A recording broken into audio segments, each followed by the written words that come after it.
உம்மாலே ஒரு சேனைக்குள் பாய்ந்து போவேன், என் தேவனாலே ஒரு மதிலை தாண்டுவேன். சங்கீதம் 18 அதிகாரம் 29 தேவனுடைய பிள்ளைகளான நம்முடைய விசுவாசத்தை பலப்படுத்துவதற்காகவே தேவன் நம்முடைய வாழ்க்கையில் சில சவால்களை அனுமதிக்கின்றார்.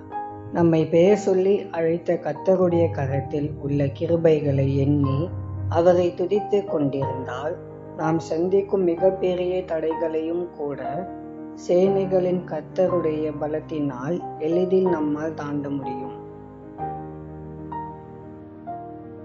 அன்பின் பரலோக தகப்பனே, உம்மை நன்றியோடு துதிக்கிறோம்.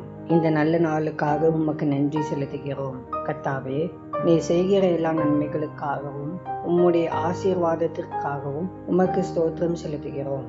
ஆண்டவரே, எங்களுக்கு எதிராக வரும் எல்லா சவால்களையும் உம்முடைய வார்த்தையினால் ஜெயிக்கவும் விசுவாசத்தில் வளரவும் எங்களுக்கு உதவி செய்யும். இந்த நாளின் தேவைகளை சந்தியும். உம்முடைய சமாதானத்தினால் நிரப்பி வழிநடத்தும். இயேசுவின் மூலம் ஜெபிக்கிறோம் பிதாவே, ஆமென்.